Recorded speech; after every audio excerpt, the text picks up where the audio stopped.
Good morning.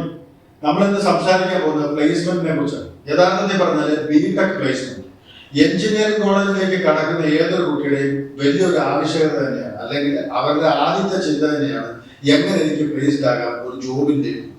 Engineering പഠനം കഴിയുമ്പോൾ ഒരു നല്ല ജോലി എല്ലാവരും സ്വപ്നം കാണുന്നതാണ്. അപ്പോൾ അതിലേക്ക് പോകുന്നതിനായി നമ്മൾ ആദ്യം ശ്രദ്ധിക്കേണ്ട ഒരു 8 കാര്യങ്ങൾ അല്ലെങ്കിൽ 8 ക്വസ്റ്റ്യൻസ് ആണ് എനിക്ക് നിങ്ങളോട് പറയാനുള്ളത്. അതിന് ആദ്യത്തെ ക്വസ്റ്റ്യൻ എന്താണെന്ന് ചോദിച്ചാൽ ഓൺ ക്യാമ്പസ് പ്ലേസ്മെന്റ് എന്താ, ഓഫ് ക്യാമ്പസ് പ്ലേസ്മെന്റ് എന്താ, അല്ലെങ്കിൽ അതിന്റെ പ്രാധാന്യം എന്താ. അതേപോലെ തന്നെ പറയുന്നത് ഈ ആപ്റ്റിറ്റ്യൂഡിന്റെ സ്റ്റഡിയുടെ ആവശ്യം എന്താണ്. ഇതേപോലെ നമ്മൾ പറയുകയാണെങ്കിൽ ഇന്റർവ്യൂ എങ്ങനെയാണ് നമ്മൾ പ്രിപ്പയർ ചെയ്യുന്നത്, സോഫ്റ്റ് സ്കില്ലിന്റെയും ഹാർഡ് സ്കില്ലിന്റെയും ഒക്കെ ആവശ്യകത എന്താണ്, കോർ ഫീൽഡിലാണോ സോഫ്റ്റ്വെയർ ഫീൽഡിലാണോ ജോലി നല്ലത്, when to start preparation for placement, supply affect ചെയ്യുമ്പോൾ പ്ലേസ്മെന്റ്, റെസ്യൂംസ് പ്രിപ്പറേഷന്റെ ആവശ്യകത എന്താണ്. ഓൺ ക്യാമ്പസ് പ്ലേസ്മെന്റിനെ കുറിച്ച് പറയുമ്പോൾ അത് കുറച്ചുകൂടെ കൺവീനിയന്റ് ആണ്. നമ്മുടെ ഈ പറയുന്ന കോളേജുകളിൽ വന്നാണ് നമ്മുടെ പ്ലേസ്മെന്റ് വരുന്നത്. അപ്പോൾ അവിടെ നിന്ന് ഒരു സപ്പോർട്ട് നമുക്ക് ലഭിക്കുന്നുണ്ട്. ഓഫ് ക്യാമ്പസ് പ്ലേസ്മെന്റിനെ കുറിച്ച് പറയുകയാണെങ്കിൽ നമുക്ക് ഈ എക്സ്പാൻഡ് ആയിട്ടുള്ള ഓപ്പർച്യൂണിറ്റീസ് ഉണ്ടാകുന്നുണ്ട്. അതിന്റെ കൂടെ നമ്മൾ പറയുകയാണെങ്കിൽ നമുക്ക് ഈ പറഞ്ഞു വന്ന ഡൈവേഴ്സ് ആയിട്ടുള്ള ഫീൽഡിലേക്ക് പോകാനുള്ള ഓപ്പർച്യൂണിറ്റി ഉണ്ട്. അവിടെ ലിമിറ്റിംഗ് എന്ന് പറഞ്ഞൊരു കേസ് മാറുന്നു. പക്ഷെ എങ്കിൽ കൂടി ഇവിടെ വരുന്ന ഒരു കോമ്പറ്റീഷനും കാര്യങ്ങളും വളരെ വളരെ ഹൈയാണ്. നമ്മൾ രണ്ടാമത്തെ പോയിന്റ് പറയുകയാണെങ്കിൽ ആപ്റ്റിറ്റ്യൂഡിന്റെ ആവശ്യകത. എന്തിനാണ് നമ്മൾ ഈ പറഞ്ഞ പ്ലേസ്മെന്റിൽ ആപ്റ്റിറ്റ്യൂഡ് ഇത്രയധികം ശ്രദ്ധിക്കുന്നത്? അതിനെക്കുറിച്ച് പറയുകയാണെങ്കിൽ ലോജിക്കൽ റീസണിംഗ് ആണ് ആദ്യമായിട്ട് വരുന്നത്.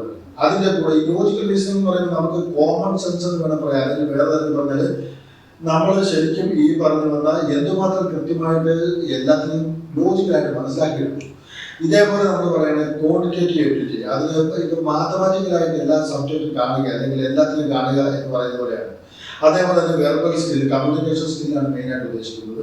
പിന്നെ നമ്മുടെ ഡൊമൈൻ നോളജും, അത് ഡിപ്പാർട്ട്മെന്റ് വൈസ് അല്ലെങ്കിൽ നമ്മൾ പഠിച്ച എഞ്ചിനീയറിംഗിൽ എന്തുമാത്രം നോളജ് ഉണ്ട് എന്നുള്ളതാണ് അത് ഉദ്ദേശിക്കുന്നത്. അപ്പോൾ ഇതിലെല്ലാം കൃത്യതയോടെ ഒരു നോളജ് ഉണ്ടാകുകയും ആ ഒരു ആപ്റ്റിറ്റ്യൂഡ് ഉള്ളവർ തന്നെയാണ് പ്ലേസ്മെന്റിനെ നമുക്ക് കൂടുതൽ തരുന്നത്. ശരിയല്ലേ? മൂന്നാമതായി നമ്മൾ പറയുകയാണെങ്കിൽ ഇന്റർവ്യൂ ആണ്. 2 തരത്തിലുള്ള ഇന്റർവ്യൂ ആണ് വരുന്നത്. നമുക്ക് ശരിക്കും ആദ്യം നമ്മുടെ ഈ പറഞ്ഞ ടെക്നിക്കൽ ഇന്റർവ്യൂ വരുന്നുണ്ട്, കൂടെ HR ഇന്റർവ്യൂ വരുന്നുണ്ട്. ഫസ്റ്റ് റൗണ്ട് നമുക്ക് എപ്പോഴും ടെക്നിക്കൽ ആയിരിക്കും. അത് പാസ്സാകുന്നവർക്കാണ് ശരിക്കും പറഞ്ഞ HR ഇന്റർവ്യൂ പോകുന്നത്. ഈ HR ഇന്റർവ്യൂ വരുമ്പോഴാണ് നമ്മൾ ചോദ്യങ്ങൾക്ക് എന്തിനാണ് ഈ ജോബ് എടുക്കുന്നത്, അല്ലെങ്കിൽ വലിയ ചൂസ് ഈ കമ്പനി എന്തുകൊണ്ട് ചൂസ് ചെയ്തു, അല്ലെങ്കിൽ 5 വർഷം കഴിയുമ്പോൾ വേറെ യു ആർ ചൂസ് ചെയ്താൽ, അല്ലെങ്കിൽ നിങ്ങളുടെ ഫ്യൂച്ചർ എവിടെ നിങ്ങൾ കാണുന്നു എന്നുള്ള ചോദ്യങ്ങളൊക്കെ അവിടെ വരുന്നതാണ്. അല്ലെങ്കിൽ അങ്ങനെയുള്ള ക്വസ്റ്റ്യൻസ് ഒക്കെയാണ് HR ഫീൽഡിൽ. അപ്പൊ ഇതിനെല്ലാം നമ്മൾ രണ്ടും പ്രത്യേകമായിട്ട് തന്നെ പ്രിപ്പയർ ചെയ്യുന്നത്. നാലാമതായി നമ്മൾ പ്ലേസ്മെന്റിന് വേണ്ടി പറയുകയാണെങ്കിൽ സോഫ്റ്റ് സ്കില്ലും ഹാർഡ് സ്കില്ലും. യഥാർത്ഥത്തിൽ സോഫ്റ്റ് സ്കിൽ എന്ന് പറയുമ്പോൾ ഉദ്ദേശിക്കുന്നത് നമ്മുടെ കോൺഫിഡൻസും നമ്മുടെ ഈ പറഞ്ഞു വന്ന ലീഡർഷിപ്പ് ക്വാളിറ്റി അങ്ങനെയുള്ള ക്വാളിറ്റികളാണെങ്കിൽ അതൊക്കെ GD ഒക്കെ അഫക്ട് ചെയ്യാറുണ്ട് ഗ്രൂപ്പ് ഡിസ്കഷൻ വരുന്ന സമയത്ത്. പക്ഷേ ഈ പറയുന്ന ഹാർഡ് സ്കിൽ എന്ന് പറയുമ്പോൾ നമ്മുടെ ഡൊമൈൻ തന്നെയുള്ള നമ്മുടെ അറിവ്, അതിൻ്റെ കൂടെ തന്നെ നമ്മൾ ഈ പറഞ്ഞു വന്ന സോഫ്റ്റ്വെയറിന്റെ നോളജ്, ഇങ്ങനെയുള്ള കാര്യങ്ങളൊക്കെയാണ്. ഇതുമെല്ലാം നമ്മൾ ഈ പറയുന്ന പ്രിപ്പറേഷന്റെ ആവശ്യമാണ്. അഞ്ചാമതായി നമ്മുടെ പ്ലേസ്മെന്റിനെ കുറിച്ച് പറയുകയാണെങ്കിൽ കോർ ഫീൽഡ് ആണോ നല്ലത്, സോഫ്റ്റ്വെയർ ഫീൽഡ് ആണോ നല്ലത് ഒരു ക്വസ്റ്റൻ ആണ്. യഥാർത്ഥത്തിൽ പറഞ്ഞാൽ എപ്പോഴും കോർ ഫീൽഡ് തന്നെയാണ് എപ്പോഴും നമുക്ക് ടോപ്പായിട്ട് പറയാവുന്നത്. അവിടെ തന്നെ ജോലി കിട്ടുക എന്ന് പറയുന്ന ഒരു അനുഗ്രഹം തന്നെയാണ്. പക്ഷേ എങ്കിലും നമുക്ക് ഒരു കാര്യം ഉറപ്പിച്ചു പറയാം, നമ്മുടെ പ്ലേസ്മെന്റിലെല്ലാം തന്നെ മോർ ദാൻ 50% സോഫ്റ്റ്വെയർ ഫീൽഡ് തന്നെയാണ്. ആറാമതായി നമ്മുടെ പ്ലേസ്മെന്റിന്റെ കാര്യം പറയുകയാണെങ്കിൽ when to start preparation for placement. എന്നാണ് ഞാൻ പ്ലേസ്മെന്റിന് വേണ്ടി പ്രിപ്പറേഷൻ സ്റ്റാർട്ട് ചെയ്യുന്നത്? യഥാർത്ഥത്തിൽ പറഞ്ഞാൽ ആ ക്വസ്റ്റ്യൻ ആൻസർ ഞാനല്ല പറയേണ്ടത്. എന്നാണോ നിങ്ങൾ എയിം ചെയ്യുന്ന ഒരു എയിം നിങ്ങൾക്ക് പൂർണ്ണമായിട്ടൊരു പ്ലാൻ ഉണ്ടാകുന്നത്, അന്ന് തൊട്ട് നിങ്ങൾക്ക് സ്റ്റാർട്ട് ചെയ്യാൻ പറ്റും. യഥാർത്ഥത്തിൽ പറഞ്ഞാൽ കൃത്യമായിട്ട് പറഞ്ഞാൽ നിങ്ങളൊരു സോഫ്റ്റ്വെയർ ഫീൽഡ് അല്ലെങ്കിൽ ടെക് ഫീൽഡിലോട്ടാണ് ഇൻട്രസ്റ്റ് എങ്കിൽ you can start from that day itself. കാരണം സോഫ്റ്റ്വെയറിൽ നിങ്ങൾക്ക് നോളജ് ഉണ്ടാക്കിയെടുക്കാം, അതിനുള്ള ഈ പറഞ്ഞു വന്ന സ്കിൽ ഉണ്ടാക്കിയെടുക്കാം, അങ്ങനെ പല കാര്യങ്ങളും നിങ്ങൾക്ക് അപ്പോൾ അന്ന് തന്നെ സ്റ്റാർട്ട് ചെയ്യാൻ പറ്റും. അതിനുവേണ്ടി ഒരു പ്രത്യേക ഡേറ്റ് വെക്കണമെന്ന് തോന്നുന്നില്ല. ശരിയല്ലേ? ഏഴാമതായി ചോദിക്കുന്ന ഒരു ചോദ്യമാണ് സപ്ലികൾ എപ്പോഴെങ്കിലും അഫക്ട് ചെയ്യുമോ നമ്മുടെ ഈ പ്ലേസ്മെന്റ്. യഥാർത്ഥത്തിൽ പറഞ്ഞാൽ മോസ്റ്റ് ഓഫ് ദ കമ്പനീസും ഒരു 80% 75% നമുക്ക് പറയാൻ പറ്റും സപ്ലികൾ ഇല്ലാത്തവരെ തന്നെയാണ്. അതിൽ തന്നെ നമ്മൾ 2 കാറ്റഗറി ആയിട്ട് പറയാം. നോ ഹിസ്റ്ററി ഓഫ് സപ്ലി അങ്ങനെ എടുക്കുന്നവരുമുണ്ട്. ഇനി സപ്ലി ഉണ്ടെങ്കിൽ കൂടിയും ഈ പറയുന്ന നമ്മുടെ ഇന്റർവ്യൂവിന് ബിഫോർ അത് സോർട്ട് ഔട്ട് ചെയ്തിട്ടുള്ളവരെ കൺസിഡർ ചെയ്യാം. എട്ടാമതായി നമ്മുടെ പ്ലേസ്മെന്റിൽ ഏറ്റവും ഇമ്പോർട്ടൻ്റ് ആയിട്ട് അല്ലെങ്കിൽ എല്ലാവരും പറയുന്ന ഒരു ചോദ്യം തന്നെയാണ് റെസ്യൂംസിലൊക്കെ വലിയ പ്രാധാന്യമുണ്ട്. യഥാർത്ഥത്തിൽ നല്ല പ്രാധാന്യമുണ്ട്. ഈ പറയുന്ന ഓഫ് ക്യാമ്പസ് പ്ലേസ്മെന്റ് കൊണ്ടുമാണ് വരുന്നത്. യഥാർത്ഥത്തിൽ ഈ പറഞ്ഞു വന്ന സോഫ്റ്റ്വെയർ ആയിരിക്കും നിങ്ങളുടെ ഈ പറഞ്ഞു വന്ന റെസ്യൂമെ ചെക്ക് ചെയ്യുന്നത്. അവിടുന്ന് ആ ചെക്കിങ്ങിൽ തന്നെ ഔട്ടാകുന്നതെന്ന് പറഞ്ഞാൽ നിങ്ങൾക്ക് ദൈവത്തോട് കൺസിഡർ ശരിയല്ലേ. അപ്പോൾ റെസ്യൂംസും എല്ലാം വളരെ ഇമ്പോർട്ടൻ്റ് ഉണ്ട്. അതുമെല്ലാം കൺസിഡർ ചെയ്ത് തന്നെയാണ് നമുക്ക് ഈ പ്ലേസ്മെന്റിലൂടെ ശ്രദ്ധിക്കാൻ കഴിയുന്നത്. യഥാർത്ഥത്തിൽ നമ്മൾ ഈ പറഞ്ഞു വന്ന കാര്യങ്ങളെല്ലാം ശ്രദ്ധിച്ചുകൊണ്ട് തന്നെയാണ് ഇവിടെ പ്ലേസ്മെന്റ് ട്രെയിനിങ്ങിന്റെ ആവശ്യകത വരുന്നത്. അതിനെക്കുറിച്ചാണ് നമ്മൾ ഇനി പറയുന്നത്. നമ്മുടെ പ്ലേസ്മെന്റ് ട്രെയിനിങ്ങിൽ മെയിനായിട്ട് നമ്മൾ എന്തൊക്കെ കാര്യങ്ങളാണ് പ്രൊവൈഡ് ചെയ്യുന്നതാണ് ഇനി ഞാൻ പറയുന്നത്. അതിൽ ആദ്യമായിട്ട് നമ്മൾ പറയുകയാണെങ്കിൽ ആപ്റ്റിറ്റ്യൂഡ് ടെസ്റ്റ് ട്രെയിനിങ്.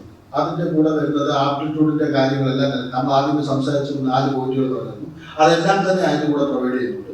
രണ്ടാമത്തെ സെക്ഷനായിട്ട് വരുന്നത് കോഡിംഗ് സെക്ഷനാണ്. ഈ കോഡിംഗ് സെക്ഷനിൽ നമ്മൾ ശരിക്കും പറഞ്ഞാൽ സോഫ്റ്റ്വെയർ ആയിട്ടുള്ള അതിന് വേണ്ട പ്ലേസ്മെന്റിന് വേണ്ട എല്ലാ കോഡിങ്ങും നിങ്ങൾ അവിടെ പഠിക്കുന്നുണ്ട്. കൂടെ തന്നെ ഇന്റർവ്യൂ ട്രെയിനിങ് 3ാമതായി വരുന്നുണ്ട്. 4ാമതായി പറയുകയാണെങ്കിൽ സോഫ്റ്റ്വെയർ ട്രെയിനിങ് വരുന്നുണ്ട്. ഈ 4 ട്രെയിനിങ്ങിന്റെ കൂടെ തന്നെ നമ്മൾ അടുത്ത് പറയുന്നത് ഗ്രൂപ്പ് ഡിസ്കഷൻ ആൻഡ് ഡിബേറ്റ്സിന് നമ്മൾ ട്രെയിനിങ് കൊടുക്കുന്നുണ്ട്. ഒബ്ജക്റ്റീവ് ടൈപ്പ് ക്വസ്റ്റ്യൻസ് എങ്ങനെ എത്രയും പെട്ടെന്ന് ചെയ്യാൻ പറ്റും അതിനെക്കുറിച്ചൊക്കെ നമ്മൾ പറയുന്നുണ്ട്. 7ാമതായി നമ്മൾ പറയുകയാണെങ്കിൽ റെസ്യൂംസ് ആൻഡ് CV ബിൽഡിംഗ്. ഇതും വളരെ ഇമ്പോർട്ടൻ്റ് ആയിട്ടുള്ള കാര്യം തന്നെയാണ്.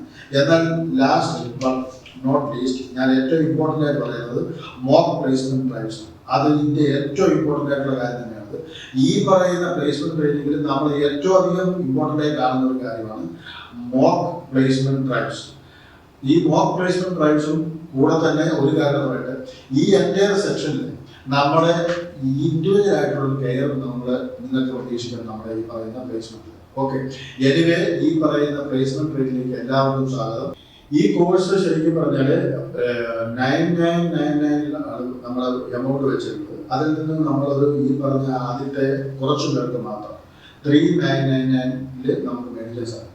യഥാർത്ഥത്തിൽ ഇവിടെ പറയുന്നത് ഒരു പ്ലേസ്മെന്റ് ആഗ്രഹിക്കുന്നവർക്ക് വേണ്ട എല്ലാ കാര്യങ്ങളും ഇവിടെ പ്രൊവൈഡ് ചെയ്യുമെന്ന് നമ്മൾ വിശ്വസിക്കുന്നു. കൂടെ തന്നെ കേരളത്തിൽ ആദ്യമായിട്ട് BTech സ്റ്റുഡൻസിന് വേണ്ടി പ്ലേസ്മെന്റ് ട്രെയിനിങ് കൊടുക്കുന്നത് നമ്മൾ തന്നെയാണ്. ഇതേപോലെ നമ്മൾ പല കാര്യങ്ങളും ചെയ്യുന്നുണ്ട്. ഇപ്പൊ മാരത്തോൺ അങ്ങനെയുള്ള പല കാര്യങ്ങളും ഉണ്ട്. ഇവിടെ നമ്മൾ പൂർണ്ണമായിട്ട് വിശ്വസിക്കുന്നു ഇതൊരു വമ്പൻ വിജയമായിട്ടെന്ന് വിശ്വസിക്കുന്നു. എല്ലാവർക്കും ഇതുവഴി പ്ലേസ്മെന്റ് നടക്കട്ടെ എന്ന് ആഗ്രഹിക്കുന്നു. എല്ലാവരെയും നമ്മൾ നേരെ ഈ പറയുന്ന കോളേജ് വഴിയായും നിങ്ങളെ നേരിട്ട് ബന്ധപ്പെടാൻ ആഗ്രഹിക്കുന്നുണ്ട്. ഇനി നമ്മളെ ബന്ധപ്പെടാൻ ആഗ്രഹിക്കുന്നവർക്ക് താഴെ കൊടുക്കുന്ന നഗരം ബന്ധപ്പെടാം. എത്രയും പെട്ടെന്ന് ഈ കോഴ്സിലേക്ക് പോകുക. Thank you.